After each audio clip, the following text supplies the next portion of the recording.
Assalamu alaikum bandiraɓe am abonné mi salmini on fewi kadi hollude on application mo ganduɗa baɗɗo fayida no fewi to omo yooɗi e téléphone ni application o wayi omo yooɗi no wayi ɗo ni ko ni o waɗata téléphone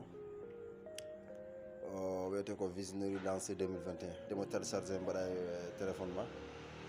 omo yooɗi no fewi réglage makko sa yiɗi change de menu téléphone o oɗo ko mo ganduɗa ko garɗo e téléphone o sa yiɗi changer icône système téléphone o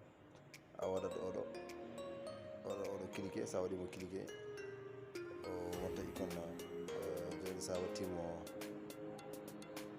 sa wattimo nata paramètre o mbaɗa réglage jogoɗa daña icône portable o système téléphone o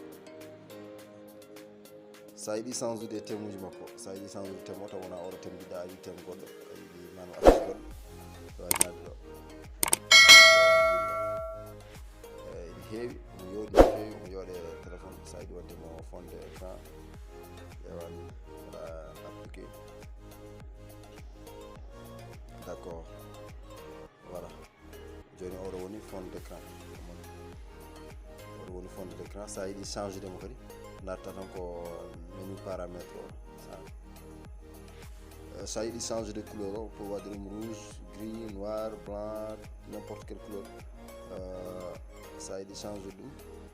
natta ko ɗo couleur du thème sa nati couleur du thème change couleur o waɗamo violet d' accord ay o changima joni sa nati paramètre o a yiɗi wadde pinte papier o kadi oɗo koni wayata voilà sa welama kadi aɗa wawi wadde sélectionné image mo jiɗɗa wadde hen mbaɗa hen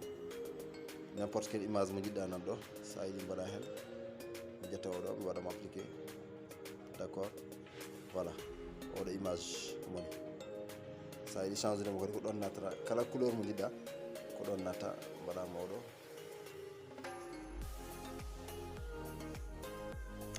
voilà sa waɗima oɗo o waɗa oɗo couleur banggue bindi sa yiɗi changer de bindi ɗi sa waɗama walla cuɓaɗa o walla o texte joni sa yiɗi wadde largeur o ɗi mawna petit moyen grand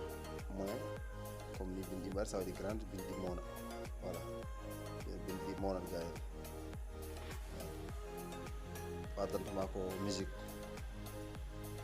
aɗa heɗa musique autorisé keɗoɗa musique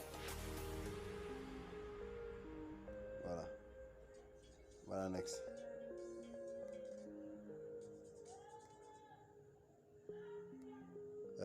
ko ni o wayi omo heewi programme sa nati paramètre o saɗa yiɗi change de page uji ɗi no jarata ni no jiɗɗa fo mbaɗa comme ça ko ni page uji jarata sa yiɗi mbaɗa ni sa yiɗi mbaɗa ni a waɗi voilà ɗo natta mbaɗa oɗo sa waɗa mbaɗa o voilà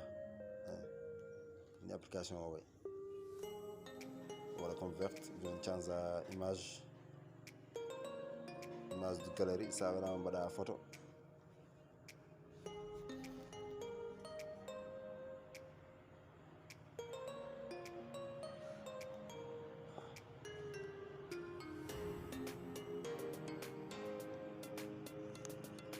select voilà omoni sa welama koni mbattama omo yooɗi ha maayi calminama bandiraɓe abonné am youtube chaîne min ganduɗa ko Saga TV on mbiyama min mbaɗa abonné mbaɗa partage mbaɗa like commentaire j'aime calminama on